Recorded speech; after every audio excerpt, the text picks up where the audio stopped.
L'hématome du foie est une des complications les plus redoutées de l'obstétricien. En général, il intervient dans des formes cliniques sévères, le plus souvent associées à un HELLP syndrome, mais pas exclusivement. En effet, l'hématome du foie, lorsqu'il arrive dans les HELLP syndromes, plutôt dans 1 à 2% des HELP, donc finalement une situation rare, est rapporté à une fréquence d'environ 1 sur 40 000 jusqu'à 1 sur 250 000 naissances.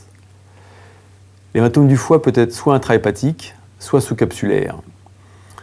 Et à ce moment-là, la situation est potentiellement préoccupante puisque on est devant une mise en jeu du pronostic vital maternel. Cliniquement, il est assez classique de le retrouver sous la forme du signe de De Chaussier, qui est la forme typique de la barre épigastrique que connaissent bien tous les obstétriciens. La forme peut être soit d'évolution favorable, d'autant plus que la forme clinique de la prééclampsie est d'évolution résolutive, soit la situation peut être beaucoup plus grave, avec une rupture de l'hématome qui peut aboutir à un hémopéritoine potentiellement gravissime. En général, cette forme est associée à un HELP biologique particulièrement grave. Le diagnostic classique est avant tout clinique. Néanmoins, pour pouvoir, dans le cadre d'une barre épigastrique, évoquer de façon certaine un hématome hépatique, qu'il soit intraparenchymateux ou sous-capsulaire, il faudra s'aider d'une imagerie, qu'elle soit le plus souvent un scanner ou éventuellement une IRM, nécessitant le plus souvent une concertation pluridisciplinaire. La prise en charge est le plus souvent conservatrice, d'autant plus que la forme clinique de la prééclampsie nous l'autorisera. En général, la situation est pluridisciplinaire, avec à la fois les réanimateurs, les obstétriciens et éventuellement les radiologues interventionnistes. Dans certains cas, les plus rares possibles, on sera amené à intervenir soit par une chirurgie hépatodigestive pour sauvetage de vie, soit par une embolisation qui, depuis quelques années, a évidemment permis d'améliorer de façon spectaculaire le pronostic de ces patientes. Nous rapportons ici l'exemple d'un hématome sous-capsulaire grave du foie, ayant abouti à un arrêt cardio-respiratoire réanimé en raison d'un choc hypovolémique. La situation pouvait être trompeuse au départ puisqu'il s'agissait d'une césarienne pour un placenta recouvrant avec situation de type accreta ayant nécessité un ballon d'hémostase pour tamponnement. Le pronostic vital ayant été mis en jeu, la patiente est transférée de son site d'accouchement initial d'un niveau 2 vers un niveau 3 qui était le CHU. La situation était suffisamment grave pour nécessiter une discussion pluridisciplinaire associant les chirurgiens viscéraux, l'équipe gynéco-obstétricale et les radio-embolisateurs avec les réanimateurs. La patiente n'était pas suffisamment stable sur le plan hémodynamique. L'imagerie montrait des saignements multiples. On ne pouvait pas emboliser. La procédure était longue, avec un risque d'ischémie majeure sur le foie. La décision a donc été de proposer une laparotomie pour un packing pour sauvetage vital. Ce packing a nécessité 2 interventions, 13 compresses dans la paroi abdominale. Après un pronostic vital clairement mis en jeu, la situation a évolué favorablement, permettant de sauver la patiente. La mortalité de l'hématome sous-capsulaire du foie était extrêmement importante il y a quelques dizaines d'années, aboutissant quasiment à une mort maternelle une fois sur 2. Et heureusement, les décennies avançant, la mortalité s'est rapprochée de 0 grâce au diagnostic précoce, à la capacité de faire naître le bébé le plus tôt possible et aux possibilités de radiologie interventionnelle. Enfin, dans des cas rares, mais qui peuvent sauver la vie des femmes, une transplantation hépatique peut éventuellement être envisagée sur une décision pluridisciplinaire.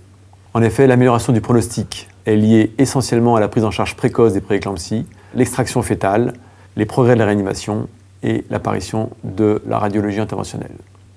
L'hématome rétroplacentaire est une pathologie plus fréquente et toute sage-femme ou obstétricien a été ou sera confronté à cette situation compte tenu de la fréquence qui avoisine les 1% des grossesses. En effet, la morbimortalité est importante et d'autant plus lourde qu'il existe un retard de croissance ou une prématurité associée. La fréquence peut être estimée à environ 5% dans une population de prématurés, de 22 à 36 semaines d'aménorrhée, d'autant plus que la patiente présente comme facteur de risque associé ou présent une hypertension ou une prééclampsie. Jusqu'à preuve du contraire, tout saignement chez une femme enceinte doit faire suspecter un HRP. La forme classique est évidemment facile à repérer, qui associe des douleurs abdominales, une hypercontractilité utérine aboutissant au classique utérus de bois, des métrorragies qui peuvent être relativement trompeuses et assez facilement des anomalies du rythme cardiaque fœtal. Et dans cette forme clinique, évidemment, le diagnostic d'HRP impose la naissance du bébé et l'arrêt de la grossesse. Il existe des formes subaiguës beaucoup plus trompeuses qui peuvent de temps en temps laisser errer un petit peu le diagnostic et pour laquelle la surveillance intensifiée doit permettre de rectifier le tir si besoin était. Le diagnostic de l'hématome rétroplacentaire est avant tout clinique. De temps en temps, l'échographie peut aider. On peut ne rien voir à l'échographie car l'hématome peut être isoéchogène. On peut également voir aussi des formes hyperéchogènes d'hématome, surtout lorsque celui-ci est massif. L'échographie n'est pas indispensable, ne doit pas retarder le diagnostic et la prise en charge, mais peut aider dans certaines situations. L'histologie est importante. Il faut penser à envoyer le placenta en anatomopathologie, car non seulement ce diagnostic va nous permettre de confirmer le diagnostic clinique de l'hématome rétroplacentaire, va nous permettre de visualiser les lésions placentaires associées, en particulier les infarctus, les thrombus, et enfin d'aborder l'existence potentielle de vilite ou d'intervilite associées qui, en plus du risque de récidive de la prééclampsie, peuvent poser un certain nombre de questions vis-à-vis de traitements associés qui peuvent se discuter de façon pluridisciplinaire, comme la corticothérapie et l'aspirine associée. L'hématome rétroplacentaire aboutit à un risque soit de décès périnatal, soit d'ischémie et d'acidose pouvant aboutir soit à un décès néonatal, soit à des séquelles ultérieures. Cette mortalité est importante puisqu'il existe un certain nombre de fœtus qui vont décéder soit in utero, soit en péripartum, soit en postpartum immédiat, avec des risques maternels importants, en particulier le trouble de coagulation, qui peuvent aboutir à des situations de défaillance multiviscérale, avec éclampsie, œdème aigu pulmonaire et CIVD hémorragique, dont la précocité de la prise en charge pluridisciplinaire va permettre d'améliorer le pronostic maternel. Lorsqu'on a la chance d'avoir un enfant vivant, un fœtus vivant sur un hématome rétroplacentaire, il y a urgence à aboutir à la naissance. Seule la voie basse sur enfant vivant est possible que si les conditions sont très favorables. Sinon, le plus souvent, c'est une naissance extrêmement rapide par césarienne qui est l'issue la plus favorable. Lorsqu'il existe une mort in utero et un hématome rétroplacentaire, les complications potentielles maternelles par la CIVD induite sont non négligeables, doivent nécessiter une prise en charge pluridisciplinaire et une implication importante de l'équipe d'anesthésie.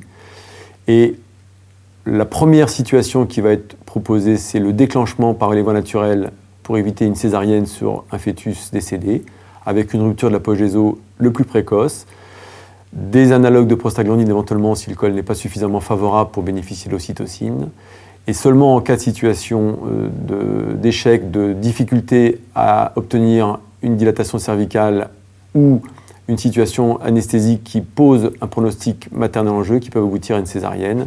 Ce sont des césariennes qui sont à éviter car la morbidité de ces césariennes est non négligeable avec une hémostase difficile à obtenir.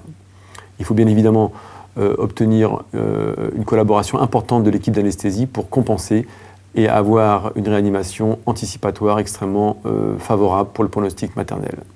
L'examen histologique du placenta est essentiel.